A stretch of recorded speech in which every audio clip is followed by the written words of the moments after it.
in Wano when Who's Who was introduced, and he had that whole fight with Jinbei, and out of nowhere he's like, "Oh, I was considered the second under Rob Lucci." Like the it was like, what?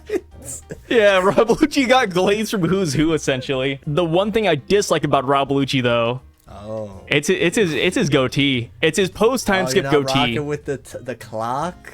The clock goatee? No, dude, the clock is crazy. I feel like the reason why Oda didn't go that route might just be because he respects Rob Lucci a lot, which I know. Rob Lucci Glazer, of course I'd say that, but like, No, you gotta admit. Though. He does. He does, yeah. Here we are, Rob Lucci and Rob Lucci's biggest fan. Is it me or is it my guest here, Sai? I'm pointing in the wrong direction, but am I? It works out. Exactly. they get the idea. They get the idea. Exactly. Yo, thanks for having me, man. I'm glad that you invited me to the one Rob Lucci video you're putting out, you know? Exactly. Just as a huge Rob Lucci fan, it's an honor, really. Yeah, I felt like this was something that needed to happen. You know, Sai here, I'm pointing in the wrong way again, but I think now I'll just do it for fun. Is a massive fan of this character. I think the meme associated with me having Rob Lucci should all be associated with him, because he actually loves this guy, and I'm like, he's cool, you know, and I like him a lot. But Sai, what got you to be such a big fan of this character when you were reading or watching? So I was reading One Piece weekly back when Enies Lobby happened. I was there day one. I saw Kaku, I saw Rob Lucci as foreman, you know, working at Water 7, and I was like, oh, these guys are kind of cool, right? I liked Rob Lucci's gimmick initially, where, you know, he wouldn't talk, Hattori would talk for him. Hattori thought that they were like a real person. There's like this whole thing going on with Rob Lucci, and I was like, oh, this guy's awesome. And then we got the chapter where Iceberg was going to get assassinated, right? Like they broke in CP9's here. They're wearing these giant masks, and I was really shocked when we came to find out that Rob Lucci was that guy. You know, he faked his death, and there he is, you know, fighting Luffy, fighting Zoro, and he was powerful. He whooped them. You know, like, Luffy and Zoro did not stand a chance. Of course, they later got a power-up, and then they beat him afterwards, but I was really impressed by his showing. I love the whole idea of, you know, enemies hiding in plain sight. That's always been my favorite trope, in not just anime, but, like, in all forms of media. I love it. I eat it up. Same with Bleach, right? You know, Bleach, we had a couple of characters that were like that. You know, One Piece, Rob Lucci was that guy. And then we got the fight, and this was back in the era where AMVs were a thing. You know, people, they would clip the anime, you know, throw on some Linkin Park, you know, just a bunch of old bands. And, you know, you watch a video on YouTube for 3 minutes and you get the whole context of the fight. And I loved watching those videos of Rob Lucci versus Luffy. I think the main song had like 3 million views. It got taken down recently, but it was Bullet for My Valentine. And I was like, yo, like, this is sick. That sounds like it would go hard. That sounds yeah, and then the clash and everything. Like, I think Rob Lucci, out of everybody Luffy has fought up until that point, gave him the greatest struggle. Right, Crocodile was something, but that fight was, you know, it started just as quickly as it ended. You know, like, we had all this buildup. We got to Crocodile. I think in 2 chapters it was done. And then we had Enel. It was kind of like a gimmick fight because Luffy could just counter him. So that was something. And then, you know, Foxy was kind of a joke. So I think people were just really egging for a good fight. And that is what Rob Lucci gave us. They were almost equal. You know, they had like the same thing. Like, even the clash where they both knock each other back. I was just a big fan of it. Amazing. And I don't know. Yeah, I just really loved it. I even have a... Look, I got a Rob Lucci figure on my desk. Oh, okay. Yeah, I bought this from Japan. Yeah. I saw this online. It wasn't out in America, so I was like, okay, like, I'll just go to Japan, pick this up. And this is the one and only figure of One Piece I own. Like, I am that big of a fan of his. And his backstory too, man. Like, you know, as a kid, I kind of agreed with it. I was like, okay, wait. These soldiers put they put the kingdom in a bad spot and killed the soldiers. Yeah. Rob Lucci, I mean, the Dark Justice trope, I was a huge fan. So that's a lot of glazing, but yeah, no, TLDR, it's fine. He's like my top 3 favorite characters. And I say top 3 because it kind of changes. You know, one day it's him, one day it's Crocodile, one day it's Akainu. It switches up heavily based on like the chapter, but yeah, Rob Lucci for life, man. Akainu and Lucci both are really great examples of like how their ideas of justice can take you into a really crazy direction, because they're seen as like, oh, we're doing the right thing, but obviously to us, at least to most of us, Akainu's your favorite character, like you said. So, you know, yeah, to most of us, you know, they're seen as like pure, like like what is wrong with you, but there is some sense of like good that started all of this. But I think what makes Lucci really interesting is that you could see the sense of good, because obviously those the cipher pole children, they were all, you know, super, you know, strictly, you know, brought up to be like massacre soldiers, just like Lucci was, and not really given that chance to be a person. So Lucci is just, I don't want to be that guy, but he is a victim of the system, essentially. He literally is that. But he's used that system to, you know, enable his own bloodlust, his own rage that he's built up from being a kid, from being, you know, abused Oh yeah. by all these horrible people in the world government. And now he's just kind of using that to, you know, get his own way, even in a sadistic, terrible way it is, which I think is a really interesting side of his character. A lot of people don't really talk about. I mean, I agree. I mean, with Lucci being built up in the system, I think that's really huge because, like you said, like he's kind of a victim of all this. And I think it really shows when he shows camaraderie for Kaku, right? Like on Egghead Island, where he was actually worried for the guy. And then he had Stussy, which we don't really know him and Stussy's relationship prior to Egghead, but we like to imagine that maybe they grew up together or trained together. And Lucci was pretty upset when she betrayed him. And even at the very end, we still don't know if Lucci knows that Stussy is actually dead or if she actually left, right? All he says is, oh, she's been killed in action. Oh, we didn't really get too much context there. So I like when they humanize Lucci as well. But like you said, he does have like this crazy bloodlust that you can't really justify. But yeah, he's a guy. He's a guy deep down. Exactly. Love him, love him. I love you bringing up the Kaku Stussy plotline, because I felt like that was a extremely underrated plotline in Egghead. Because Lucci, obviously, the second he got mollywopped by Gear 5, he became the clown of the arc until Saturn was considered the clown of the arc, because they just seemingly weren't living up to expectations. But I felt as though, you know, Lucci, you know, getting bodied by Luffy was a great moment for his character to show, like, okay, I can't be that guy now because Luffy has surpassed me, you know, as Luffy always does. But yeah, him being able to, you know, let go of that, work together with Luffy, you know, for a while, and then eventually betray him, you know, which, again, also kind of expected. But yeah. then, like, I don't know about you, because you said, you know, oh, did he kill Stussy? Did he let Stussy go? You know, I think Lucci might be aware that Stussy and Kaku had that conversation and she left. And I don't know. I just really enjoyed that trio's plot line. It showed they actually like really care about one another, which is why I've kind of grown this little speculation that I think since Garling has ascended to the member of the Gorosei, I think Lucci could possibly be the guy who becomes the next God Knight to replace Garling, which would further isolate him from Kaku and Stussy, which I think would be a really cool plotline. That'd be kind of nice. I've seen that theory floating around before. You know, Lucci becomes a God Knight, Lucci becomes a Gorosei. My only struggle with that, because we don't know too much about the God Knights yet, but it feels like they are solely celestial dragons, right? Garling, for an example, people were looking up to him, people were cheering him on, people loved him. If it wasn't Garling, if it was just like a low-born human like Rob Lucci, I can't imagine the Celestial Dragons would be too happy about that. I think Lucci might have, like, he definitely has, like, the power to be a God Knight, in my opinion. Especially if he's just like, you know, Enies Lobby, where he got whooped and then he came back stronger. If he continues training, yeah, like, I think he will be a God Knight to your opponent.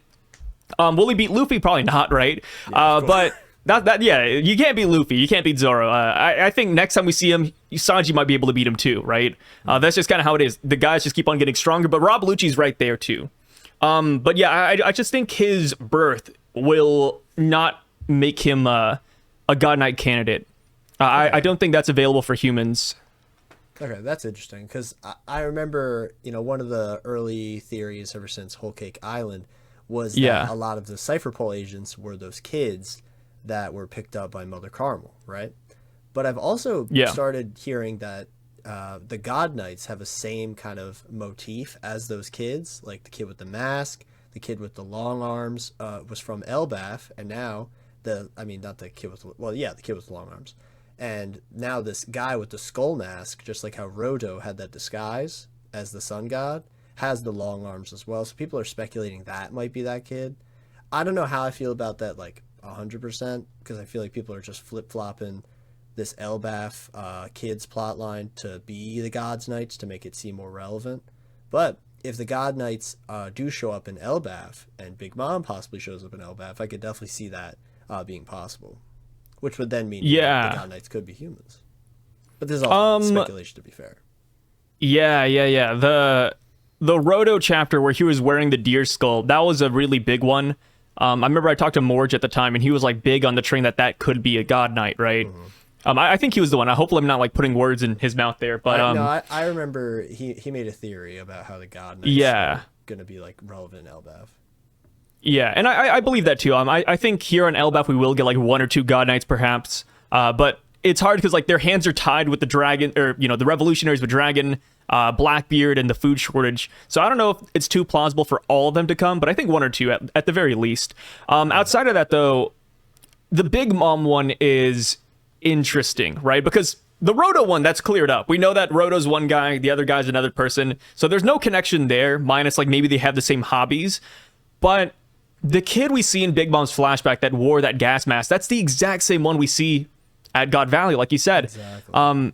So it's really odd to see that. I think the timelines might not match up the best if we were to put it together. So there's a chance of that. But, well, no, Big Mom was a kid. That guy was a kid. And then, God Valley, Big Mom was an adult. That guy's an adult. Yeah, it's interesting. Because we're under the assumption that Big Mom ate all the kids. But if there was one that survived and then later got adopted by the Celestial Dragons, that could be huge. But again, there's a big middle space that we're missing, right? How do you go from an orphan working with Mother Carmel to a Holy Knight? We know that Mother Carmel had those connections, but are those connections strong enough to where that kid can become a Holy Knight? I don't know. Because I feel like all Celestial Dragons that we've met up to this point, they are pretty racist, right? Or classist, I should say. If you're lower than them, you don't matter, you're a slave, get out of here. Like, I can't imagine a Celestial Dragon walking up to somebody and saying, hey, I'm adopting you, get here to the Holy Land, we're gonna put you among the greatest, right? Like, I feel like the discrimination he would face would be immense. I don't think that's something that they would just, like, overcome. But, of course, like I said, I'm open to the idea, especially since the gas mask thing is so unique. But, yeah, that's kind of where I'm at right now with that. And another thing to show that the Celestial Dragons have a, quote, monopoly on the Holy Knights is Man Meyer. We don't know for sure if they're like a Holy Knight or not, but it was one of the more uniquely designed characters coming out of God Valley. And she had that crazy hat. She had like the York tongue going on. Hair. Yeah, we didn't really see her too much. But they say, oh, the Man Meyer family will take this competition. And then we know that in One Piece LA, or One Piece Live Action, Season 2, Oda and the team, they're actually putting a couple of buildings in Logtown that have the Man Meyer family name. Yeah. And it's like there's something interesting going on here. And I just feel like Rob Lucci, as much as I love the guy, I don't think he has the same pull as those characters. But I'd love to be proven wrong. Maybe Mars, Mars did say Rob Lucci did a really good job on Egghead. Maybe that's what he needs. Maybe he'll get that letter of recommendation. I could definitely see there being a possibility where that happens. But hopefully Rob Lucci doesn't get bullied too much, because I feel like he would. Like, the one human among the Holy Knights, my God. I feel so bad for my guy. Yeah, they would just be like, especially because he has a Zoan ability, it's just like, oh, you're not even a human, you're literally an animal to be used by us.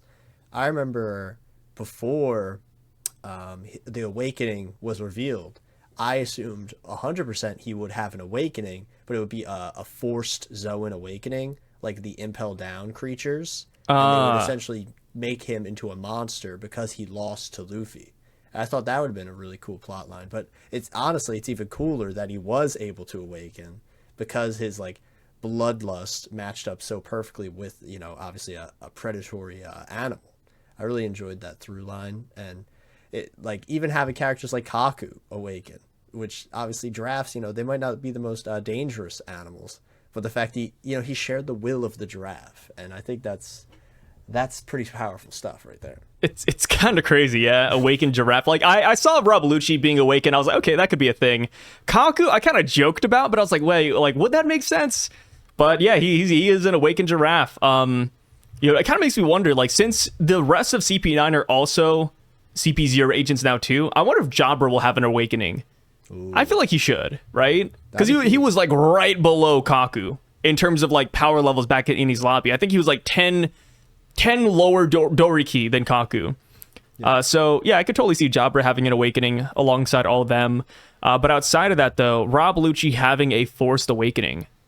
I feel like the reason why Oda didn't go that route might just be because he respects Rob Lucci a lot, which I know. Rob Lucci Glazer, of course I'd say that, but like, no, you gotta admit, though. He does, yeah. Throughout Egghead Island, Rob Lucci has really kept his character up. Like, he has not really crumbled. And I know people don't like it. They're like, oh, like, who's this guy walking up to a Yonko? Why is this guy trying to fight Zoro? Why is he doing this or that? Like what is this hubris?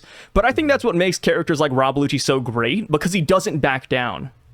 Right? He fought Luffy, he got whooped, and do you know what he said? He said, oh, I don't respect Luffy as an emperor yet. You know, like, he comes back and he wants to fight again. Like that's just the character he is, and I have a lot of respect for characters who just don't back down, despite being, underpowered. That's why I like a character like Hannibal a lot, out of Impelled Down. The Vice Warden was over here getting whooped by Luffy, getting whooped by Bon Clay, Buggy, Mr. Like, this guy was getting stomped all around the prison. He was being passed around like new blood on the block. And I respect the fact that he just keeps on fighting. And in a way, that's Rob Lucci's character. I really enjoy it. He's got that whole motivation, like, and Hannibal especially. He has that great speech too, where he talks about, you guys are actually like doing a horrible thing to the world, and Lucci, he has this sense of justice at the end of the day, and he knows Luffy. We know Luffy's a good guy, but to him, Luffy destroyed Eni's lobby. He got a Buster Call called, and he saved Nico Robin, who he views as like one of the most dangerous people in the entire world. So of course he's gonna not try and back down from Luffy. And on the idea of him being seen as like respectable throughout the entire time of the arc, like, I completely agree. I feel like the level of respect that Oda has for this character isn't just because of his importance in Eni's lobby and in the pre-time skip, because throughout most of the post-time skip, we have seen him. Dressrosa, we saw him.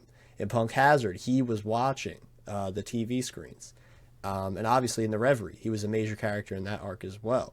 But now that he's finally back in the story, after all that little build up in the background, he has this, great clash with Luffy, mirroring his fight at Eni's lobby, which was super cool. You even mentioned the like fist punch clash moment. The fact they literally re-upped that in Egghead was super cool to me. And, as much as people didn't like it, he did fight Zoro, but there was no like definitive end game, like who would win in that fight. Which I thought was, again, a really cool way to show, like, oh, this character is so highly respected, even Zoro might not have beaten him without Jinbei's help. Oh, into the void. Okay, well, I think Zoro still would have beaten Rob Lucci, but I do think that Rob Lucci had a fitting ending for him. Because Rob Lucci, by the end of it, Zoro gave him the crazy scars. Like, Rob Lucci was barely standing. He was pulling like a Luffy in a way, right? Because when they fought it in his lobby, Luffy got whooped by the Six King gun, and then he was barely standing. But Luffy would manage to fight back and win in the end. I would argue that Zoro wasn't in that position to where Rob Lucci could make a comeback. But again, I guess that just goes back to how much Oda respects Rob Lucci's character, right? Because Oda could have easily had Zoro hit him, and then Rob Lucci's on the ground and he's done. But instead, Rob Lucci was still standing, and then Zoro's like, "Wait a minute, the fight's not over yet. I gotta hit him one more time." And then Jinbei, like you said, Jinbei comes in, and then he like abruptly ends the battle. So Oda, he looks at Rob Lucci and he really loves this guy, which I'm really shocked about. I didn't think Oda would put so much respect on Rob Lucci's name. Like, it's very surprising. Like, the Admirals are one thing, right? Oda said, oh, I love the Admirals. They're based on my favorite actors. Akainu's the most handsome guy in One Piece. Crazy glazing from Oda. But he's never really talked about Rob Lucci in that same light. So it is really crazy to see. As a Rob Lucci fan, I couldn't have asked for anything more. Like the other characters I've like Bellamy, for example. My God, that guy got, he got done dirty. But Rob Lucci, man, different story. Different story. And I completely forgot to even mention this during the level of gassing him up section, but like in Wano, when Who's Who was introduced and he had that whole fight with Jinbei, and out of nowhere he's like, oh, I was considered the second under Rob Lucci. Like it was like, what? Yeah, Rob Lucci got glazed from Who's Who, essentially. That's crazy. It was just like, oh, outside of the prodigy that's Rob Lucci, I was the second guy, I was right under him. And I'm just like, so you're telling me that this guy that we fought like over 500 chapters ago is possibly stronger than you, and the warlord is going against you? Like, it's crazy. It's so crazy. Yeah, and I also love that you could tell that, during the Who's Who's fight, Jinbei didn't care about that fight at all. Like, it was nothing but exposition. I'm going back and reading that when it dropped, I was like, dude, Jinbei's not even really fighting. He's just blocking and talking. And then it got to the point where Jinbei was like, yo, like, what are we doing? what are we doing here? Like, it was nothing but exposition. And I love that Oda kind of realizes that too. He's like, yeah, like, let's just end the fight. Like, Jinbei just one shot him. Come on, let's get out of here. Yeah, that was so And then we have the Rob Lucci portion where Jinbei kind of puts respect on Rob Lucci. He apologizes, right? Like when he hits him with the wave. Do you mean like when Jinbei picks up Zoro? Like when Jinbei picks up Zoro and then he hits him, he's like, "Oh, sorry, Rob Lucci," and then he just does that. Like that right there, he's kind of like a joke, but he did respect Rob Lucci way more than Who's Who. Yeah, it's just like I think he's heard so much about him, especially because they did work together in a way. So he's probably heard so much about him. He's just like, ooh, and he's already bodied right now. I get one more hit, One more hit. Oh my god. God, yeah. Rob Lucci, if he were to come back, what do you think he's going to have? Like, do you think he will get more powerful? Because I feel like he's one of those characters that will just keep on training on the side. He's not going to stay stagnant. He's definitely going to glow up. But how so? What do you expect to see from him? I feel like if we're thinking about all the potential like power-ups, I feel like he's already got all the armament possible because we saw that clash with him and Luffy in Egghead, like I said. I feel like they're on not the same level, obviously, because Luffy's insane. But I feel like maybe something that could happen to him is like some observation stuff. That's what I'm kind of thinking, because I don't think he'll get conquerors by any means. But I think observation would be kind of cool.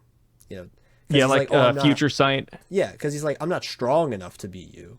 I'll have to be like more aware to see if I can beat you using the skill set that I already have. I don't mind that.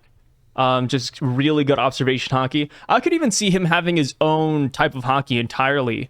Moving into this final saga, we've heard we haven't really seen it, but we heard that Shanks has cancellation hockey. That Mihawk might have something even greater than that. We were being introduced to so many like unique forms of hockey. Maybe he gets one of those himself. I don't know what it would be. Maybe it's like pseudo conquers hockey, like murderous intent, which I'm kind of stealing from like a different anime entirely. But yeah, it's like some maybe it's something like that right there. That dark. Yeah, some JoJo stuff. Yeah, I mean, people see the same thing for Usopp, right? Like, will Usopp get future signed, or will he just get another form of advanced observation? I think there's a lot of room for Oda to grow these characters without just giving them, oh, here's the standard Conquerors hockey, have fun, right? I feel like if he had Conquerors hockey, he would have shown it by now. I agree, especially because, there is that, obviously, dilemma that he wasn't the leader. Spandam was the leader. And, most Conquerors, even though they, some might be under other people, like Odin obviously was under Whitebeard and then under Roger, but he still had Conquerors hockey. But most Conquerors, a lot of the time in the story, are, the leaders in a story. So maybe Lucci, because he is, not just a leader of his own group, which he now is. He now is a leader of his own group. But in a way, he's still not even a leader because he's still under the thumb of the Celestial Dragons. He's still under the world government. I think that in a bizarro world, let's imagine just a pure, hypothetical, that Lucci, Kaku, and Stussy, instead of coming back, after Egghead, let's say they were like, oh, we blew it up, and they're somehow still alive. Kind of like the Water 7 cover story that they had after Water 7, where they were kind of abandoned and went to that one island.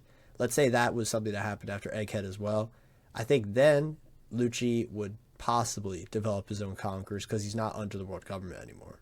I think that could be a possibility. But because he's so devoted to the cause of someone else, I don't think he will.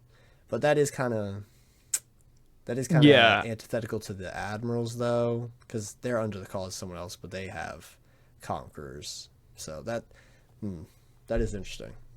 Yeah, I mean, it depends on how you interpret Conqueror's Haki, right? Because Garp has it, Sengoku has it, but they worked for the world government. It's it's a tough one because there's two mindsets. One, you have to have ambitions of a conqueror, and then the other one is just that you're born with it, right? So I kind of lean somewhere in the middle where they're both true. If you have the ambition, you could get Conqueror's Haki, but also you could just be born with it and you just have it naturally. So maybe he falls into that camp. That would be super bad. Outside of that, though, it would be cool to see if Rob Lucci masters the six powers even more, and that's how he powers up as well. Because as far as the six powers go, like, that is crazy, right? That's what gave him the handgun. That's how he's able to fly. That's how we have the form that he has now, right? Where he's like more of this slimmed down leopard. Because his original form of being like a hybrid leopard is like a lot bigger and burlier. Big, like, Dorito looking body. Yeah, so maybe he like takes that and makes it even crazier, where like he becomes this giant cat, or maybe he becomes even slimmer. Like I don't know. I think there's a lot of ways for him to glow up. Yeah, six powers included, I think, is huge. And the six powers itself is really interesting because I kind of wonder like where it originated, right? Those are like the world government special techniques. So maybe if he goes back to being a holy knight, maybe he learns more of that, or That'd be really goes back and becomes a holy knight. I mean. Yeah, that'd be really interesting. You mentioning like mastering the six powers, it makes me think again back to Who's who had like his own techniques instead of like the finger pistol. He had the fang pistol, and he would shoot out like his own teeth in a way. Like what if Lucci was able to develop like his own techniques that are more distinct to him? I think that would be a cool way to differentiate. And you mentioned how like Shanks was able to use like cancellation hockey. You even mentioned hypothetically Mihawk could have something else. I think that's a really cool thing Oda's been doing, because it's essentially giving Devil Fruits, the uniqueness of Devil Fruits into the hockey system, almost like kind of like Nen in Hunter x Hunter, where it's a baseline ability, but once you master all those baseline stuff, you could then create your own ability based off of it. I feel like that's really interesting. Oh yeah, I could totally see that. Like, I'm trying to think about the other people within Cypher Pole 9. We had Kumadori. That was a really interesting one because he was able to control his hair and just attack Chopper with it. And then eventually he got set on fire, but I think that was just like a side thing. But yeah, maybe it could be something like that, where he has more control over his body and he just goes insane. Yeah. And I will say... you can go. Oh, go for it. Oh, I was just going to say, the one thing I dislike about Rob Lucci, though... Oh, it's his goatee. It's his post time skip you're not goatee. rocking with the clock. The clock goatee. No, dude, the clock is crazy. I don't know why Oda made it like its own like living object. In the manga you don't really see it, but in the anime it actually like does the ticking sound, and I'm like, wait, what are we doing, guys? That's just silly. That episode was. I get it, right? Oda said he doesn't like making perfect characters. They all have to have like one gag. Like, Kaido's a drunk, Rob Lucci has the ticking clock, Katakuri has the mouth, but the mouth is the best one. I mean, the mouth is just cool. The mouth is sick. Yeah, the mouth is sick. But Rob Lucci has the ticking clock. Come on, dude. What is going on? I feel like all characters will have like a gimmick, right? Like Kizaru, for example, really slow, doesn't really like move that fast despite being a man of light. Akainu hasn't shown like a quirk yet, but I feel like he might just be like a he might be like a doting parent. That's kind of my guess. Not like, bringing up Akainu in a Rob Lucci video, but I feel like Akainu might be like a doting father.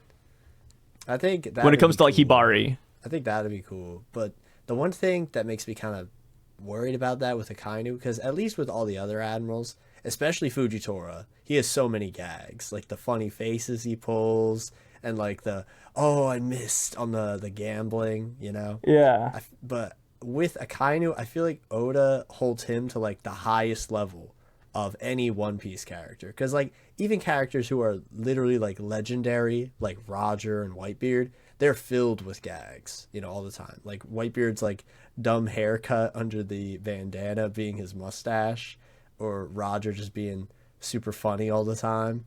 I feel like those characters who are in world, respected, are a lot different than Akainu, who he respects the most because, like you said, he's based on his favorite actor, who's this ultra serious guy.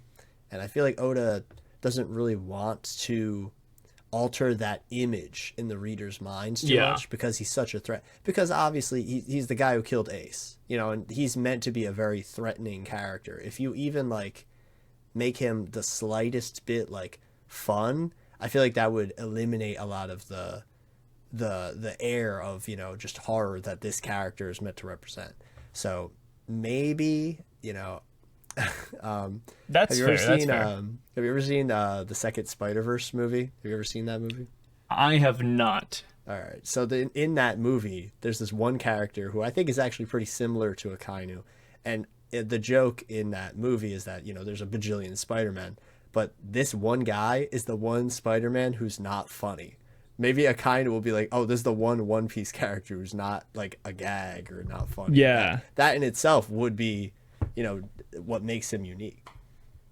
Yeah, so for a kind of, I could see it to where like he's serious when he's on the job, but maybe like off the job, like on a day-to-day basis, he's like pretty normal. And the reason why I bring that up in the first place is because in Two Piece, the Kobayama spinoff, we see an Akainu-looking character who's the principal of a school, and he is kind of like a doting father to his daughter, who's Madoka. And I could totally see that being the case. Of course, like not on the job, so he keeps that serious presence. But maybe like if somebody brings up his daughter, he gets like even more mad. And another reason why I think this could be the case too is because Oda has 2 daughters himself. Like he doesn't have a son; he just has 2 daughters. And I think even Oda knows that the daughters are like his weak point. Like just like how Dragon said, oh, Luffy's my weakness. If something happens to Luffy, this is all gonna go to shambles. So I feel like Akainu is going to be the same way, but to an opposite end. Okay, I like that a yeah. lot, because I mean we've been able to tell, ever since he had his daughters, the story has very predominantly focused a daughter character in like literally I think almost every post time skip arc. Like Shirahoshi to now, well at least not in Elbaf yet, we have had a daughter character every single arc, and it's just like, yeah, of course it's a major part of the story. So having Akainu have that connection, especially because people speculate Hibari is his daughter, which I really like that theory, especially because of the connection with Kobe and Akainu. I think that's pretty cool. So I would really be down for that. I like that a lot. Yeah, but getting back to Rob Lucci for a minute, do you think there's a scenario where Rob Lucci... So we talked about like, 6 powers, awakening, hockey, and all that, but what about like a medicinal upgrade? Okay. Do you And mean the like reason I kind of say a that... Rumble Ball kind of stuff? Yeah, a little bit different from a Rumble Ball, but throughout the series, we've seen weird medicines that certain countries have that powers up their users. Fishman Island, we had energy steroids. Alabasta, we had fatal fuel. I wonder if there's going to be like another medicine in the future that pushes a user to the limits, and maybe Rob Lucci takes that to fight somebody. That'd be awesome. The Rumble Ball stuff I was thinking because of like Beppo. We saw Beppo go Sulong, and a lot of people speculate that the Sulong form and the energy steroids and Gear 5 and everything are all connected, because they have this white hair, red eyes kind of through line through a lot of the effects. So I could definitely see that being the case, especially because snow leopards are a thing, white leopards. So I think that would be really cool to like possibly have that through line. Yeah, that'd be really nice. Yeah. And you can make it really insane and dramatic. Like what if, say there's some speculation going on that the God Knights are and the Celestial Dragons, all of them, are essentially fodder to fuel some ability that Emu or the Gorosei can use. Like they're essentially like livestock to be used for a sacrificial ability. What if that's a good idea? Yeah, and what if instead of using him as just a plain sacrifice, he has that medicine or whatever, and that in turn eventually does become a sacrifice, because it's like a cyanide pill or something at the end of all of it. That could be really crazy. Yeah, I mean, he is a government agent, right? I feel like the trope of cyanide pills spawned with government agents in all those movies, so that could work. And yeah, like going to your point where like Emu and the Holy Knights might have like some kind of sacrificial ability where they die to make Emu stronger. I think we kind of got a hint at that when we saw Saturn die, right? Saturn died. You see these crazy like two black spirits like come out of his body, and then Emu just takes those powers away right away. You're not caught up to Bleach, right? Or you haven't watched Bleach? I am not. I will let you know. I will let you know the exact panel that I stopped reading Bleach, because I remember. Well, what's the panel? I remembered. Okay, so I'll just give people context, right? So for Bleach and Naruto, I am in progress, but I am in an indefinite hiatus for Bleach, because I actually really enjoyed Bleach reading up to it. I actually loved a lot of the intro. I actually really like Orihime and Chad. I think they're pretty cool. I would love to know more. I would love to know more about these characters, right? I'm really invested. But then we get to the Soul Society. Rukia is like in jail or something. She's gonna die, I think, from what I remember. And like I think it was her brother is involved. Like he arrested her. You can obviously correct me if I'm wrong. If I'm like, I should know. You got it. Okay, it is. Okay. But, so we're introduced to this one captain guy. He's got like a creepy smile. And I'm like, okay. Creepy captain guy. I think the brother's the same rank. I'm fairly certain. Yeah. Rukia's brother. Okay. And then we're introduced to like some of these characters. I'm like, ooh, they look kind of cool. This one guy, Kenpachi, he's really cool looking. And I assume he's raw. But then my interest in Bleach just vanishes because one character shows up on screen. His name is Aizen. And I know that Aizen is evil. I know this because we mentioned this before the stream, that osmosis thing, where because these series are so old, you just know things. You get what I mean? Yeah. And the whole arc is, from what I could tell, building up to be, who's the villain? Oh my God, there's an imposter among us. So it made it a bit difficult for me to continue. That's fair. After that. I have an opposite outlook on it. Like when I go into a series, I don't mind any or all spoilers, even if I know the ending. So sometimes like when I read a book or manga, for example, I'll usually look up the ending or like look up the major plot points. And I kind of work backwards where like I try to see like, okay, what hints can I pick up for Aizen, for example, or like it makes me appreciate the smaller details even more. But I could see how like knowing Aizen's the villain kind of ruins some things for sure. Yeah, I was just like, bruh. Yeah. So I'm not gonna spoil a lot. I'll speak in very, very, very vague and broad terms. Okay. But there's a character in Bleach who has an ability like Emu, or that we're speculating Emu has, right? Where you give powers, you take powers, and the more they take, the stronger they get. And I'm like, I think I could see Emu being the same way. Like maybe Emu lets his holy knights let the Gorosei run free, and then the minute they lose, Emu just takes the powers back. He's like, okay, that was worthless, give it back. And then every time he does that, Emu just gets stronger and stronger. I feel like that's very fitting for a final villain, really. Yeah. A lot of people think, well, at least, Emu, well, so you agree Emu's the final villain, right? Emu the final villain. Okay, Blackbeard and obviously Emu. Blackbeard and Emu. Yeah. And Akainu, as much as he's amazing as a villain, I don't not the think final he's one. the final villain. Yeah. No.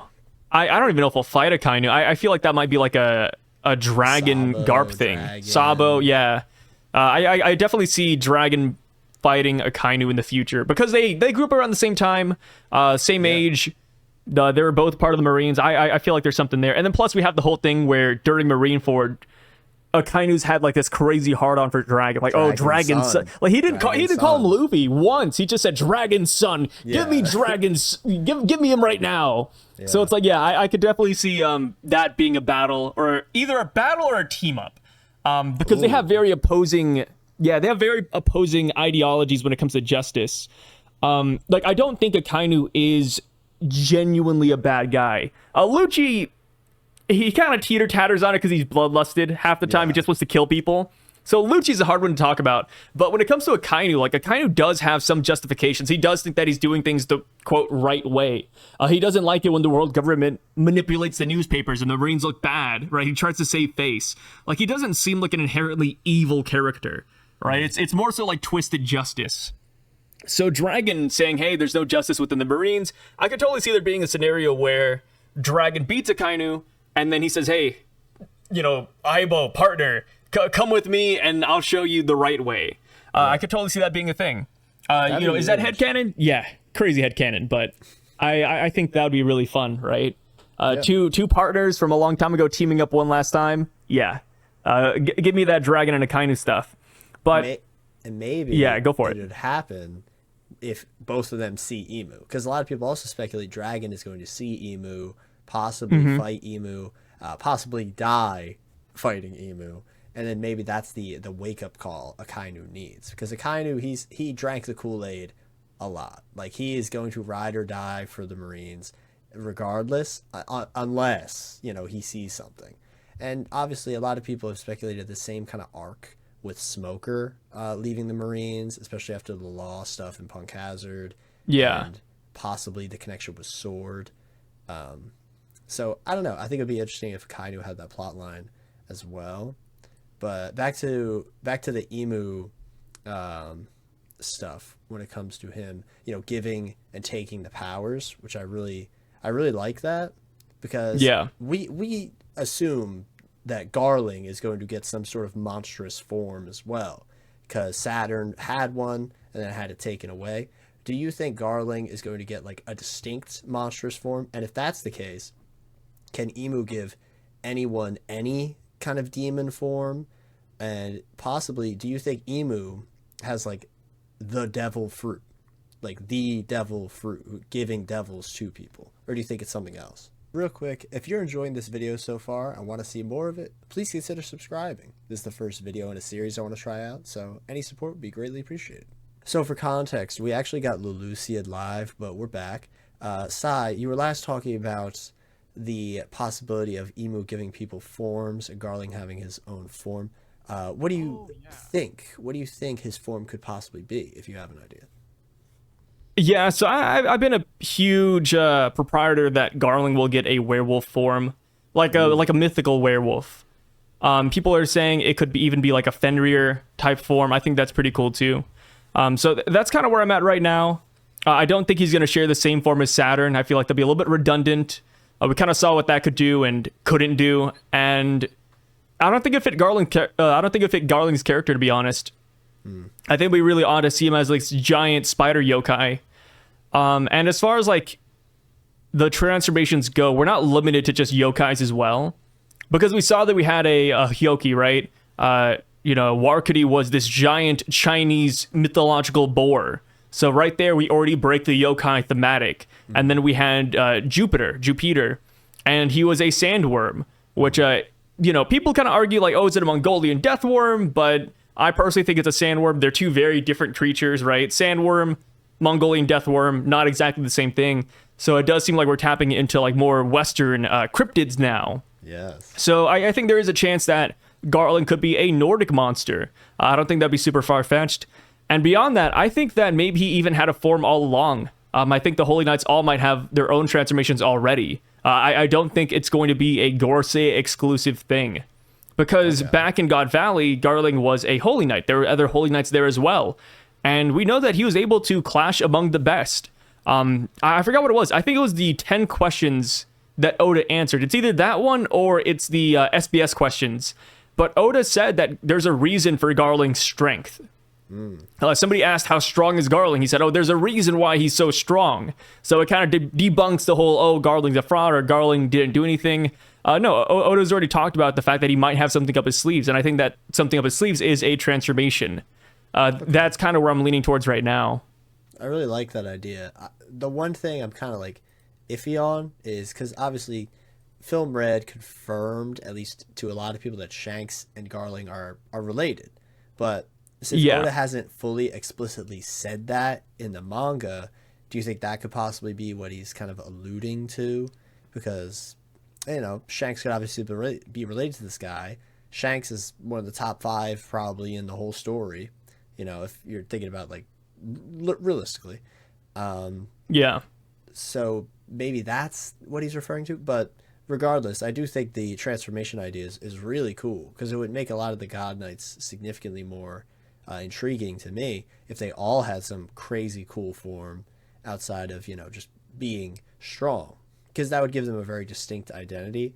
And when it comes to the, Saturn spider yokai, that design, even though, it would be redundant to give it to Garling, it wouldn't matter because the design is still around because Devon can shapeshift into it. And that's significantly more interesting than just having Oh Garling yeah. shapeshift into the same form, because it gives that design even more of a meaning now. Because Saturn is cooked. He is out of here. He got dry aged. And now he is, his design, his will does live on in, Blackbeard's abilities, which is really cool because, as much as Emu thinks he's got the upper hand, getting rid of Saturn, they completely screwed up because Devon could probably just shapeshift into Saturn. And when he goes up to the Marie Joie, no one's going to question it for a second. They could probably go anywhere in the entire world and have anything give it to them like that because they could shapeshift into Saturn. That is if Devon is able to shapeshift into the human Saturn form. I think she will be able to. And also when it comes to Emu and this ability, right? I want to make a clear distinction that I do not think that Emu has a devil fruit. I don't think any of the Gorosei do. I do believe that these are genuine, well, as genuine as you could be in One Piece, like transformations. This is something else entirely, which sounds a little bit weird because there's not a lot of instances of this. This would be the first. But the way Oda introduced the Gorosei, it was very different from other introductions, right? Like, for example, Saturn. He's a yokai spider ox demon. He didn't give us a model. And same with all the other guys as well. Like for Marcus Mars, for example, right? The Itsumare. That should be a bird model. Itsumare. Mythological form, right? We also have the boar. It could be a boar model, mythological Hyoki. We didn't get any of that. We just got, this guy's this guy's that. And it seems more more definite, in my opinion. And this is where I kind of draw the line between Blackbeard and Emu, because I think that Emu has, kind of like what you said, like a devil transformation. You said devil fruit. I'm more on like a devil transformation as a whole. And the reason why I want to make that distinction is because Blackbeard has an ability to suck in devil fruits, right? He can negate powers, and we don't really know how that works quite yet. But I could see Blackbeard being the devil fruit villain, and then Emu being the transformation demon villain. Because back in Blackbeard's concept art, when he was first being cooked up by Oda, a small detail was that his name wasn't going to be Marshall D. Teach. His name was a lot dumber. It was Everything D. Teach. And I think that could be representative of his powers by the end of the series. Blackbeard could absorb multiple devil fruits, right? He absorbed a second one. Could he absorb a third, a fourth, a fifth? We don't really know. So I think there is a chance that Blackbeard has all these powers by the end of the series. And if that's the case, I don't think he should have whatever powers the Gorosei and the Holy Knights have. I feel like there is going to be like a line in the sand of what Blackbeard cannot copy, what Blackbeard can't take in. So that's kind of why I do think that Emu and his group don't have devil fruits. I think they're entirely separate. And that's going to be because Blackbeard would just be too broken if he's able to stop those powers as a whole. I agree. I think so. I really like that you brought up the way they were introduced, because even outside of just not the model, the boxes was different as well. It was like a black narration box with like this like ornate kind of outline on it in comparison to the usual Oda box, just a normal white rectangle kind of thing. So I thought that was a really cool thing to bring up, but I specifically brought up the devil fruit as sort of a bait to see, like, okay, you don't think he has the devil fruit, which is true. I also don't think he has the devil fruit. I think he has the ink fruit, which is obviously because Luffy has the rubber fruit, ink and rubber, and what do you use to like, it's kind of meta, but the idea is of, making manga in the first place. You ink it out and you erase all the stuff you don't need. But Oda has kind of made it the opposite, where Luffy, instead of erasing things like you would expect with rubber, he's creating things because he's molding it into different shapes and all this cool stuff. And Emu is instead using ink, which is used to create something, to block something out, which I think is a really cool concept, that you would think these things that are, inherently creative and destruction are used in the opposite way. and Emu is creating stuff. I think Emu could possibly be the person who created the Gorosei. We mentioned that the weird black like inky spirits that came out of Saturn. Maybe that's part of Emu's ability to like get the ink back into his body. I've even seen people speculate that Emu is actually like a silhouette and like is just pure yeah, black. I see that. Which I think would be really funny if true. Because Luffy, obviously, his form is all white, and Blackbeard's ability, being like the black hole, has some semblance to what Emu's ability is with the black theming versus the white theming. So I don't know. I really like that concept because it's just a wacky ability that then is in turn used for something horrible and destructive versus Luffy having it and making it for the better. So I really like that concept. So I'm with you. I think an ink devil fruit would be kind of cooler, like ink powers. I kind of draw it to where it could be a hybrid, right? Because Luffy, he's a sun god, but yet he has these rubbery abilities. Like, you could still look at Luffy and say he has the Gamu Gamu no Mi in a weird way. I kind of see Emu the same way. Yeah, like, yes, he could have ink abilities, but it could still be like a devil form. Exactly. And one thing I'm imagining right now is it's again kind of like a meme too. I've seen people throw this around, but I believe it.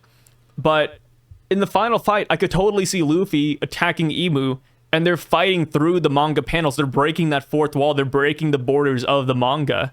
Not only would that be iconic and really unique, but also we've kind of started seeing these characters do weird things, right?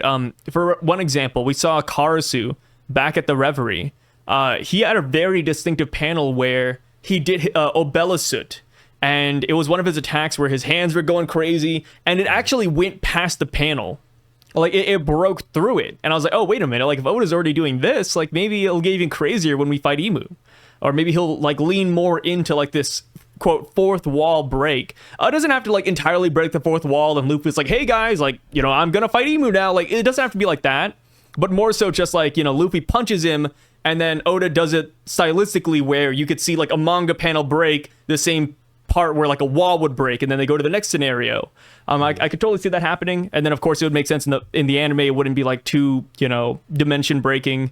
But yeah, I think there's a lot of cool ways that Oda can draw that fight if Emu does have those powers.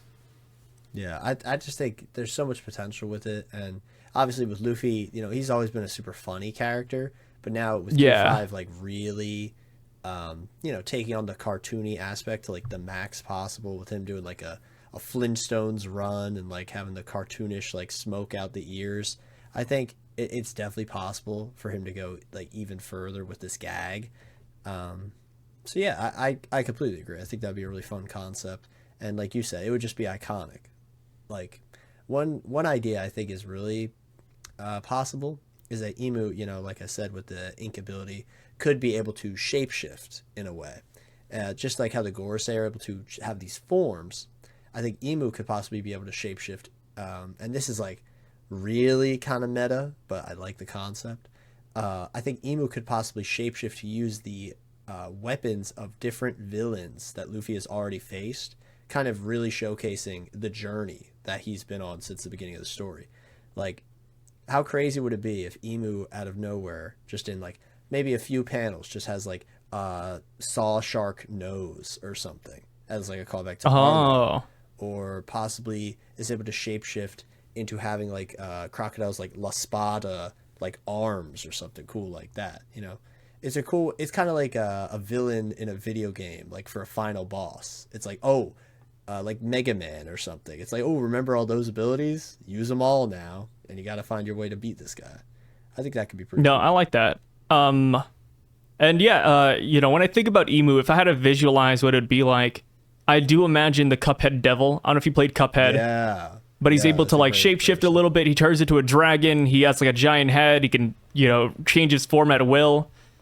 And that is what I'm imagining. Just anything he imagines he can do as well. Just like just somebody to match Luffy's goofiness.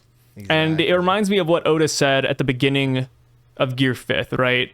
After that chapter dropped, Oda had a interview with the creator of Detective Conan, and he asked him about Gear 5th, and they're like, hey, what inspired it? Why'd you do this? And Oda did say that he was inspired by Tom and Jerry, which is kind of crazy. That doesn't feel real because Tom and Jerry is a cartoon I watched as a kid. And he said, yeah, like he loved Tom and Jerry. He wanted a fight like that. And he said one of the hard parts with Luffy versus Kaido is that Kaido doesn't joke around, right? He said the hard part is that Luffy's the only one making jokes. And I was like, okay, wait, if that's hard, if Oda says that's a really hard thing to do because they're so opposite, eventually we're going to have to find our Tom. You know, if Luffy is Jerry, we're going to have to find a Tom eventually. And I think Imu will be that character. Because I can't imagine Blackbeard being that character. Maybe there is a reality where Blackbeard is that guy and we're, you know, throwing all the hype the wrong direction. But I feel like Imu would fit that more. Especially since that was a Joy Boy opponent back in the day, right? Like Joy Boy had the Sun God Nika fruit or Sun God Nika powers. And then they were fighting Imu in the past. So this would just be like a rematch in a way. So yeah. I think that's a great concept. The one thing I could see it being Blackbeard. I most definitely could, because he has that, you know, they were introduced together in a gag, you know, with the pie. So obviously the whole full circle joke with the gag could come around, but now it's like a lot more serious. I think the reason that we don't expect it to be Blackbeard fully is because, you know, things have gotten so crazy. Like, oh, he's the reason your brother died. Oh, he's the reason that Shanks is probably going to die. You know, like a lot of us expect Blackbeard to be like the most ultra serious fight in the series, despite him being a character that is goofy as well. So I think Imu could definitely be, you know, someone with that potential. And there's a thought that I had in my head. I'm just trying to think about it. You mentioned the Tom and Jerry thing with Imu. I don't know. I had a thought and it has vanished, but I do think Imu, you know, it's all good. Yeah, but Tom and Jerry in cartoons, they obviously got the super slapstick animation. They're able to just completely like shapeshift literally. So having Imu be that as well would be just super cool. Especially if, like I said, the form is actually the silhouette. I don't know. I could see that really being funny. Or if the silhouette is built up to, because a lot of people do expect Imu to, you know, if you can't be the king of the One Piece world without looking at least a little stupid, you know, because as cool as Akainu is, and as cool as like a lot of the characters in the story are, who are based on real people, Imu is more likely than not based off a real person. They're probably going to look really dumb, kind of like how Vegapunk was built up to be like this crazy important character, and they have this super quirky design. I could easily see Imu ending up with a really funny design that could work for a cartoonish kind of fight as well. Yeah, and it could be like Orochi. Orochi was butt ugly, and then when he transformed, he was still butt ugly, but he transformed.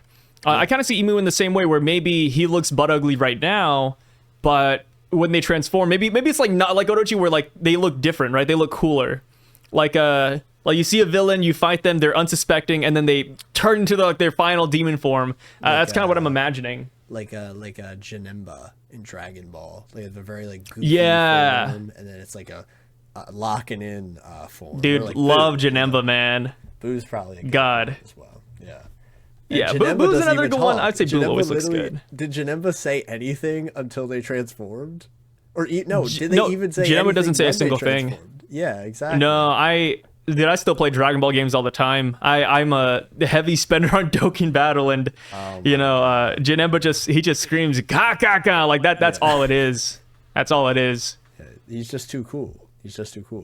Oh yeah, and he was like fueled by the underworld. It was like all the evil spirits and negative energy combined together. It's like, yo, that's sick. Yeah, and it's just this cute what a great movie. Cute little yellow guy, and then that. So fun. Yeah, Super Saiyan 3 Goku takes him down, he transforms, and then they have to turn into Gogeta for the first time. Yeah. So, what a great movie. Absolutely. I guess this is now, because I thought of Dragon Ball, I'm curious what you think of this, because obviously, you know, Oda and Toriyama were really close, like really close. Do you expect that he's eventually going to make some kind of allusion to him in One Piece? You know, in these final moments of the story, because obviously Gear 5, you know, a lot of people were comparing it to like, oh, this is like Super Saiyan transformation level, which I'm like, okay, I'm not going to say it's that extreme, you know, as much as I loved it. Super Saiyan, it changed everything, to be blunt. Yeah. You know, so I don't know. I think, shouts to Par, one of the guys. He has this whole idea that Luffy and Imu's fight could be like space themed, which obviously Dragon Ball is now massive ties to like space battles and stuff. Maybe that could be a possible way of doing an allusion to his work. But I don't know. I think it would be a fun thing for Oda to do. That's a Toriyama call-in. I would say the Mask Guy reminds me of Toriyama a little bit.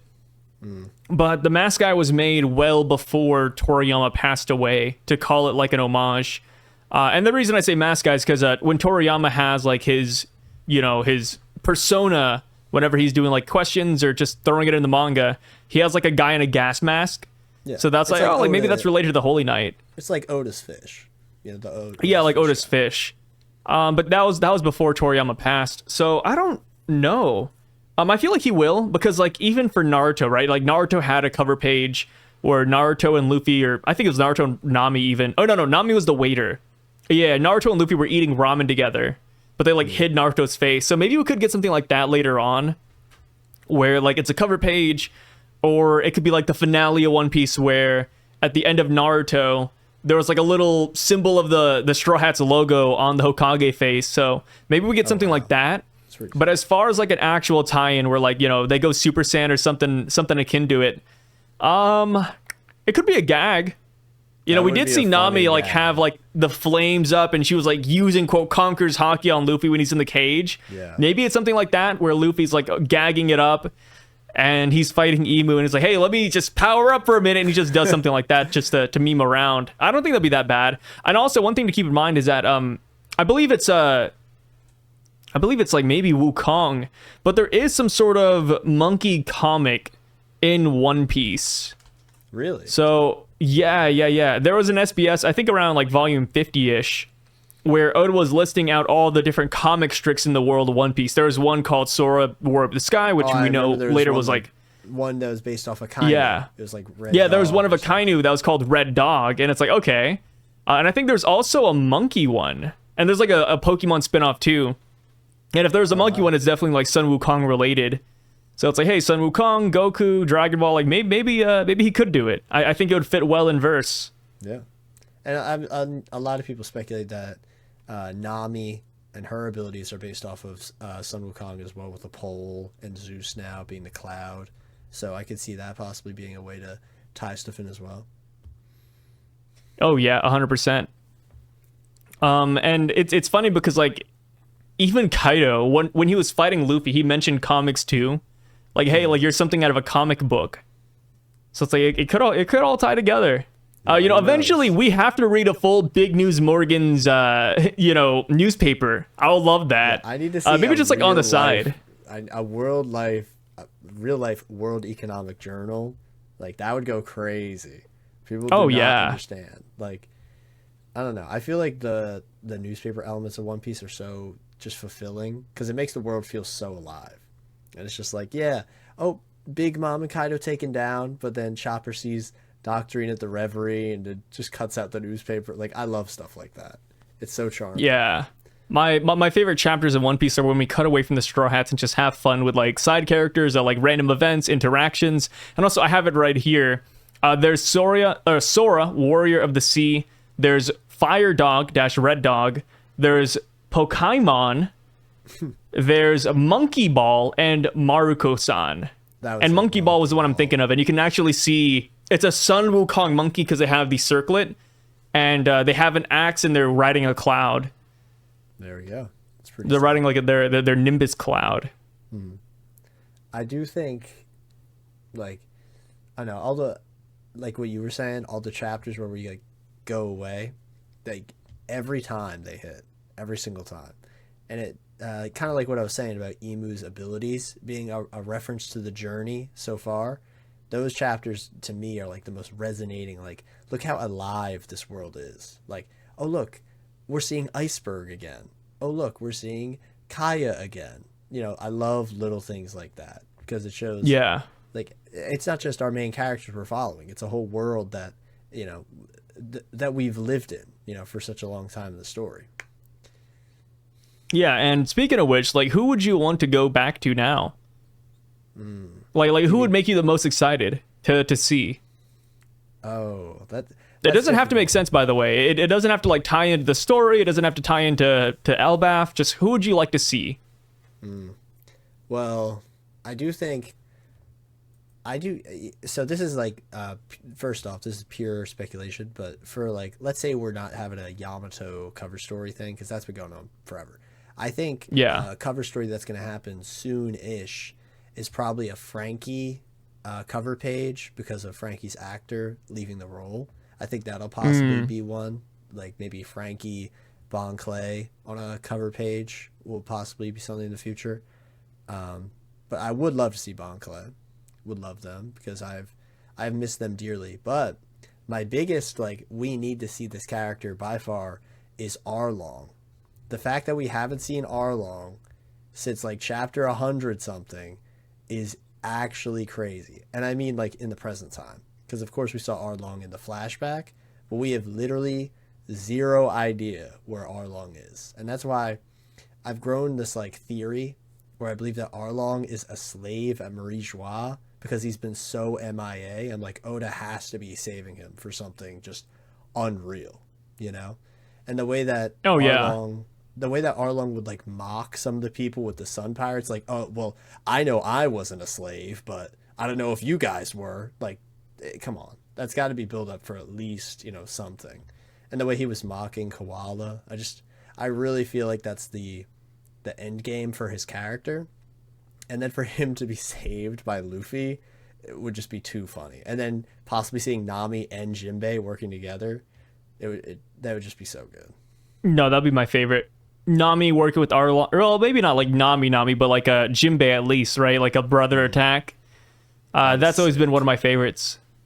Yeah, that would be so sick. They're like a Zoro Sanji duo, but for the Sun Pirates. Yeah.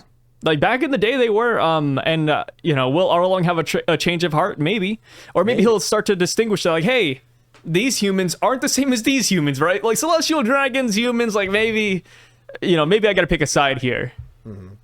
Yeah, I So, really yeah. love the idea of him possibly not redeeming himself necessarily, but having that wake up call where he's like, oh, wait, you know, I captured this girl and turned her into a slave, and now I've experienced the horrors that I've done to a whole lot of people. Maybe that'll be like some, you know, big revelation for him.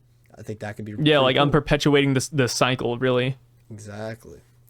Yeah. I think that'd be a really cool arc for his character because, you know, in the Egghead, and I think it was in the Egghead cover page as well, we saw Kuro and Don Krieg. You know, those two were characters we haven't seen as well in a really long time.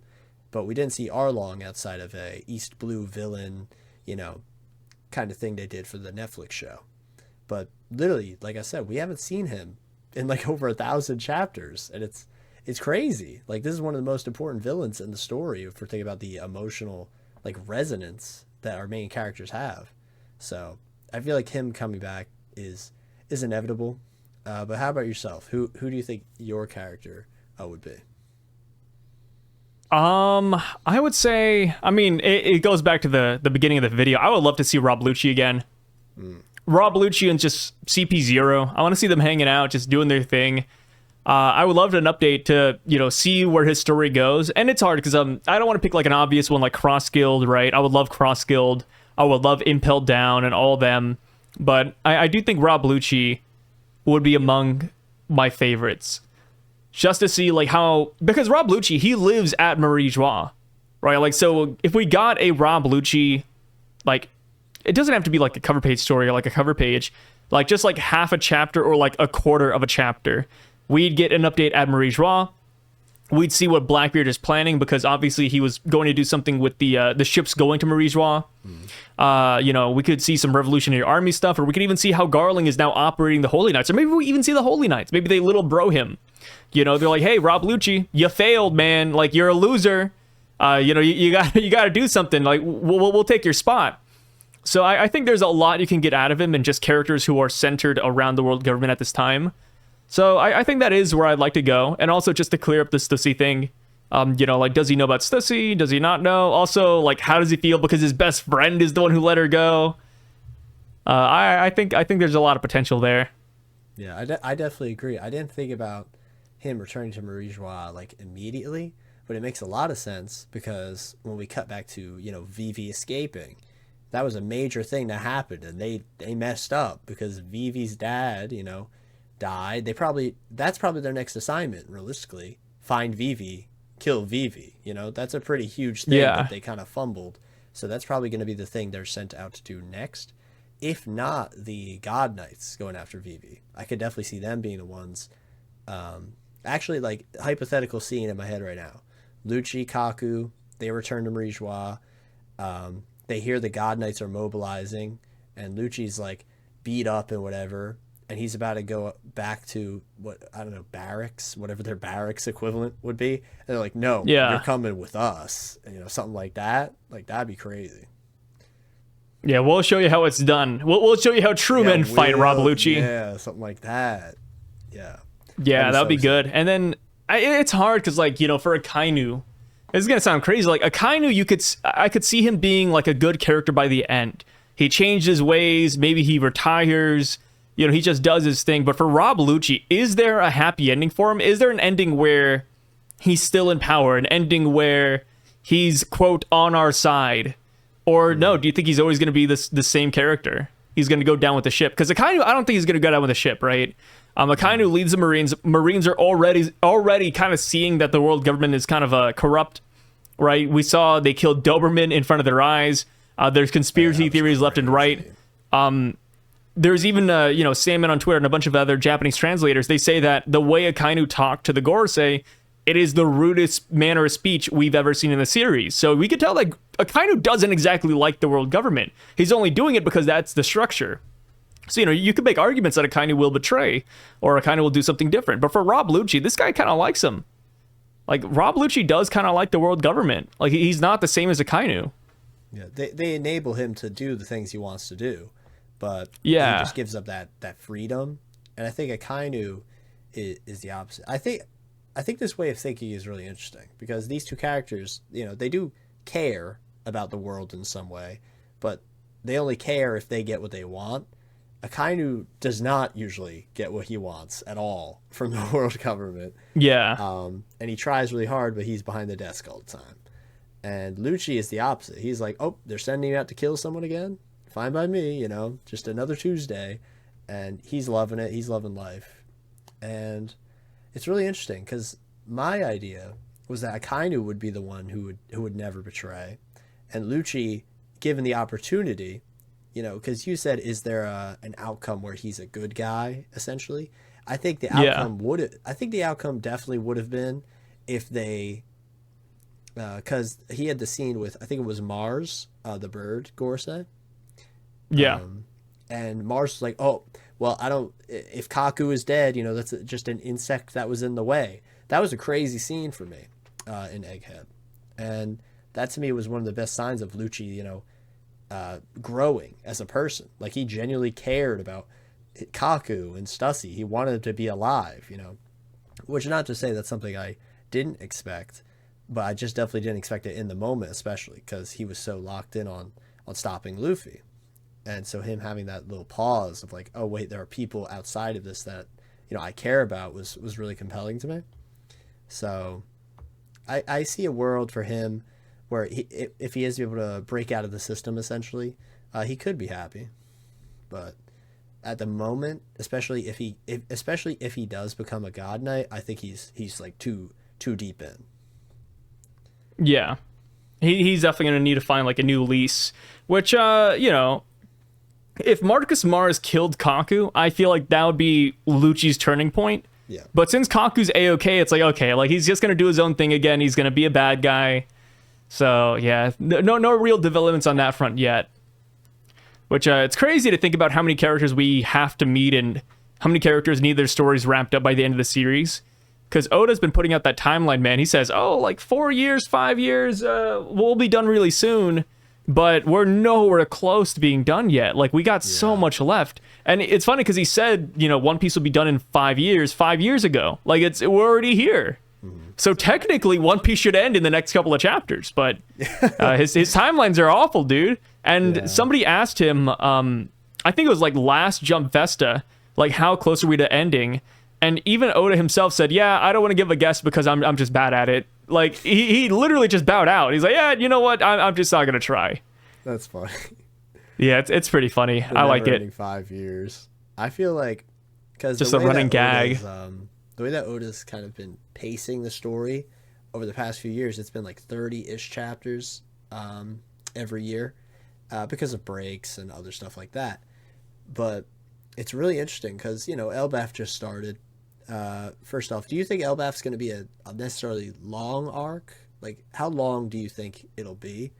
And then think about that. How many years do you think it'll be? Based on how many years will Elbaf be? I say 1.5 years. I think it's going to be a nice like 50, anywhere from 50 to 70 chapters.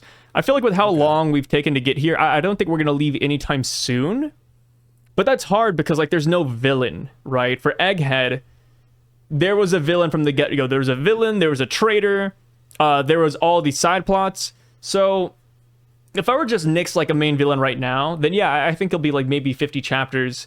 But if Loki does end up becoming like the big bad, if a Holy Knight does come here, then, that opinion will change. But right now, I feel like there's not too much to explore. We could get a Void Sentry flashback. We could get Sun God Nika flashback. But outside of that, I don't think it would last too long. Like, Oda has really picked up the pacing so far, I would say.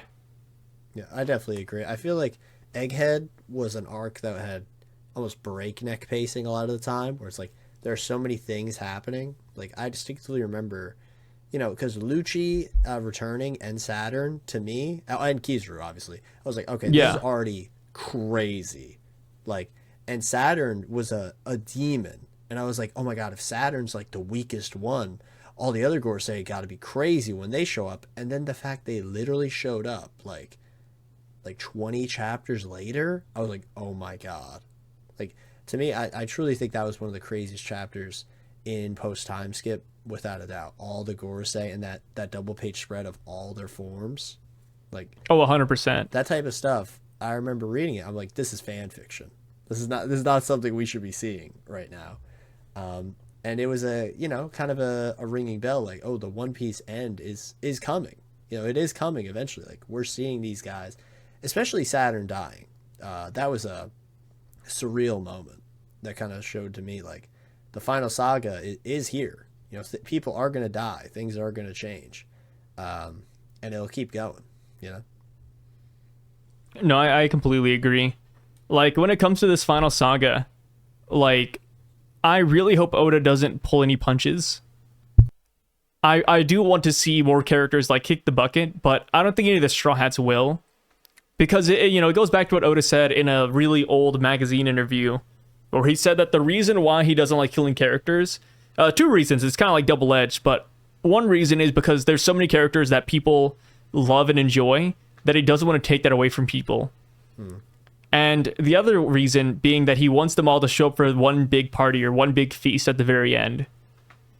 And that's kind of why I think like a lot of villains not rehabilitate, but they do come back into some capacity, and they're like a quote ally of Luffy, right? I mean, just look at the Warlords, for example. Like, look at Cross Guild, which is a little bit different, but if they had to pick a side, I think they would assist Luffy to some extent. I would say that they've already helped Luffy to some extent, right? Like, look at Crocodile. Crocodile was like Luffy's main supporter back at Marineford. My god, if Crocodile wasn't there, Luffy would be dead. Yeah, he literally saved him so many times. Yeah, he saved Luffy. He saved Ace, because the first time Ace was going to get executed, Crocodile did something, and then the second time Luffy did Conquer's Haki. But without Crocodile doing it the first time, Luffy wouldn't have done that, and Ace would have just been dead. Which, to be fair, he died anyways, but it just shows that these villains, they're not always going to be villains. And that's why maybe Rob Lucci has hope too. I could even see there being a scenario where we have, you talk about Bleach, Kenpachi type characters where they're like, oh, like, I just want to fight this guy. That's it. That's like his whole motive. Motive like to be raw, I guess. Be cool, like Douglas Bullet. Like Douglas Bullet in Stampede, he just wanted to fight Roger, and the minute Roger was gone, he went crazy. So maybe we get characters like that where there's people who have such overwhelming grudge, or they want to fight Luffy so much that they end up helping him. Like, hey, you're not going to kill Luffy. I'm going to do that, so I'm going to fight you. Like, it's a classic anime thing. So maybe Rob Lucci's the same way. Like, oh, nobody's taking down the Straw Hats except for me. Kaido's the same way. Oh, nobody's beating this guy except for me. I want my 1v1 rematch. So, yeah, I think a lot of the characters we fought thus far, they kind of fall into that trope of just bad guy turned, quote, good. Yeah, I kind of put some emphasis there. Like, they're not good, but they're like they're on our side. They're not evil enough. The enemy aligned enough. Yeah, enemy of my enemy. Here we go. Exactly, because like there's in no universe is Doflamingo going to align with Luffy or the other way. But he's gonna be there eventually. When he's out of Impel Down, he's getting into the fray. He's causing some crazy chaos. And Luffy's going to hate every second of seeing him, but he's going to love every second of seeing Luffy because he's like, oh, you're an emperor now. Cool. Oh, you destroyed my boss. All right. Maybe he'll say something like, oh, you destroyed my boss. You're my boss now. Something crazy like that, Or he'll, a lot of people speculate he'll obviously work with like Buggy or something like that because of the warlord stuff. Yeah, like Doflamingo's a great example. Not a good guy in the slightest, right? But he's aligned with us because he also doesn't like the world government. When he was doing his old Dressrosa plot, the reason it worked for Kaido is because he wanted to destroy the world. He hated the world that the Celestial Dragons had. He wanted to knock them off their perch. So if Luffy does fight the world government and the Holy Knights and the Gorosei and Emu, Dofi's going to be right there with us. Exactly. Like in the weirdest way possible, he's going to be there and he's going to be with us. I actually just had a thought because we mentioned where Lucci could possibly go. Now that I'm thinking about it, I could easily see him going to the Cross Guild because all the warlords, outside of having that connection, they'll have the animal theme. And, the animals, a lot of circuses had animal acts in them. Like lions were in circuses, tigers were in circuses. Yeah. Lucci being another big cat kind of animal could easily fit in with the circus motif. Kaku would as well. So I could easily see them going there if that's a possible escape route for them. It's funny you say that because we literally had that during the CP9 cover story where to get money to, pay for Rob Lucci's medical bills, CP9 became a zoo for a little bit. Yeah. They had a little traveling thing in that one. I think St. Poplar was the island that they went to because they walked. I think so, yeah. And then pirates came by and then Rob Lucci woke up and killed all of them, and then they left. A great cover page story. But that's why I love the camaraderie of CP9 because they remind me of a different dimension version of the Straw Hats, which has always been my favorite trope as well. Even outside of One Piece, I'm just thinking back to Codename Kids Next Door, where you had the numbered guy Numero Uno and all them, and then you had the delightful kids from down the lane. That's kind of what CP9 is like. Thing. Yeah. Yeah. It's the delightful kids. It's another group. They're all hard-headed. They're just working on the opposite team. That's all it is. Yeah. And Rob Lucci is their version of Luffy. Yeah, because Lucci, evil Luffy. They sound so similar too. It's perfect. Yeah, and then Rob Lucci's name, you break it down, it says rob the light or steal the light. And so it's perfect. Yeah. The only people who hate Lucci are the people who hate villains. True. I was trying to think of something else, but no, it's just he's a villain. I mean, what else are we gonna call him, right? They hate that. I mean, he would be. They hate his audacity. He would be a god tier Tumblr sexy man. If Lucci came out a few years later, he would have been crazy on Tumblr. People would have loved him to bits, but All I gotta say is that in the One Piece trading card game, Lucci has one of the best cards out there, kind of broken. Really? So yeah. Might have changed, not Awakened, just the CP's Euro Rob Lucci. So okay. Yeah. I have one back there. It's in a what's it called? The plastic box things. Yeah. For cards. I have one of them back there, and it's I got it from a giveaway kind of thing, and I'm like, oh nice. My man's right there. The Katakuri one I have is better, sadly. Not sadly. Do you play? Katakuri's awesome. I've never actually played the game, but I have a lot of them behind me. It seems fun. I would love to give it a try. It's I would say it's one of the better trading card games out there in terms of like how you play. One problem is that it's it's still in its infancy stage. I think it's on year 2 or 3 right now.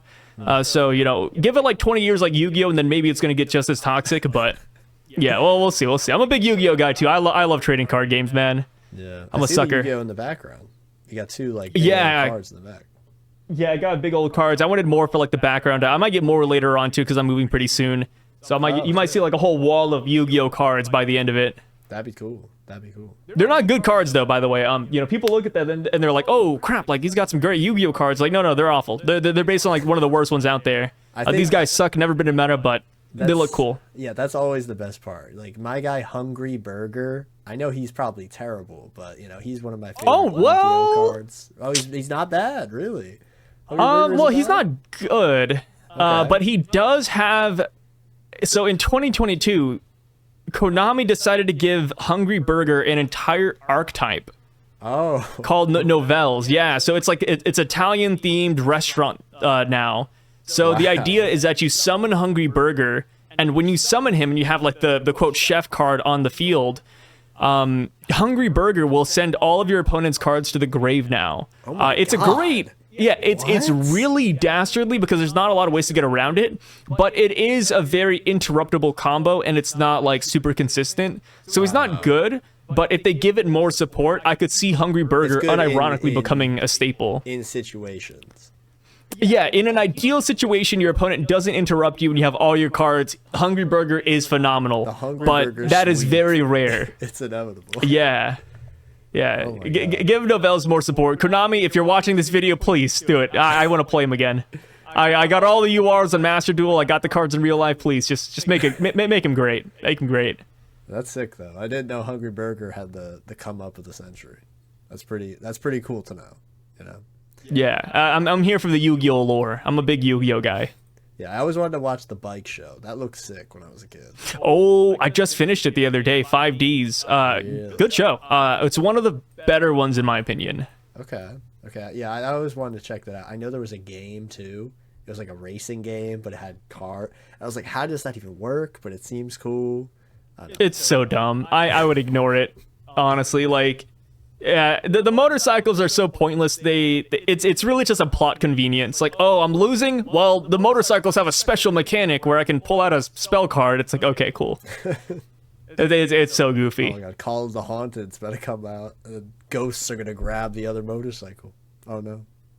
God, I love the imagination play with the original Yu-Gi-Oh series because like Call of the Haunted was so busted for no reason. Like you use it. And you can bring all of your cards back and turn them into zombies, and they don't die. It's like, what? Whoa. Yeah, no, I'm not even joking. That was the original effect in the anime, and it's like it doesn't do that in real life, but okay. That's so broken. Yeah, and it just feels like an endless like D&D campaign where you just like make up a lot of BS and just kind of go with it. It's like, what are they doing? Wow, they were cooking back then. They were cooking. I guess so. Lucci or Hungry Burger? Like if they were like in a 1v1, who would win? Oh, Lucci. I mean, Lucci would win. Okay. Have you seen the fan art of Lucci on Egghead Island? Like people are already drawing him as Tom from Tom and Jerry. I saw one where he's got like a soy jack like scream face, and I was like, oh my god, no. Yeah, people love Rob Lucci, man. I mean, outside of like the power scalers or the people who are just I feel like one of the most annoying ones is like where people like hype up Luffy way too much. Like, oh, Luffy's not going to lose. And it's like, guys, Luffy's the main character. Of course he's going to beat Rob Lucci's ass. Like, that's why I think it's respectable when you see a villain that doesn't give up. Yeah. Like Bellamy, well, Bellamy's kind of like a side thing, but like other characters who just keep on rising against adversity, because that's a very Luffy trait. Like Kid, for example. People hate Kid. God, Kid has so much potential, but he never uses it. But he's similar to Luffy. He doesn't give up. Like, if Luffy was in his scenario where, let's say he doesn't know Shanks, there's just an emperor on the coast, Luffy would do the exact same thing. He would try to fight. Yeah. I think people just don't like that they lose. I think that's what it is. But it's like, I mean, they can't all be Luffy's, but in personality and attitude, they got it. But, power-wise, nah, dude. They don't get that love. Yeah. And I think that's what makes them even more likable, in my opinion. Like characters like Lucci and even Kid, they're built to lose. So we see them Like, rise because they fall yeah. so much. That's the whole Yeah, that's why that's why I really enjoy him. Like, these guys were built to be losers, but it's commendable from Oda and a lot of other series that they're likable even though they lose. I think Kind of long-winded way to put it, but I think Big Mom is another example of that. I feel like she's constantly losing, but the fact she's like, oh, going to Wano, oh, like I think she's still alive, and she's like going to Elbaf. Oh yeah. You know. Yeah. I feel like at some point it just comes down to the personality. Like, I like that about Big Mom. I don't like that she has these crazy hunger pangs. I know that's like her whole gimmick, but I'm like, oh, I'm not the biggest hunger pang fan. So hopefully we can cure that somehow. Like, maybe if Big Mom comes to Elbaf, there's some way to cure her. It'll because be like this is where it food her started. size or something funny like that. Like, Yeah, or like maybe there's like a special Adam tree dish that she eats and then she's fine. maybe the Because that's really Big Mom's only like problem. Like, cure the hunger pangs and you got like a normal Big Mom in a way. Yeah, she's still like a awful person, but at least she's not. I don't know. You know, There was the whole scene where like she protected Tama, right? no, that's true as well. But Yeah. she's really, honestly, Big Mom might be my favorite villain in One Piece. Oh. Because I feel like she's so compelling in, like, because she's so similar to Luffy to me. She's like really similar to Luffy. And with all like the hunger stuff, obviously Luffy was just like that all the time. Her being like very gag focused a lot of the time. Her caring about, you know, kids just like Luffy as well. I don't know. I see a lot of similarities between the two. But she also is a terrible, horrible person towards characters like Pudding, like actually a awful person. But you know, I do think she can. Yeah.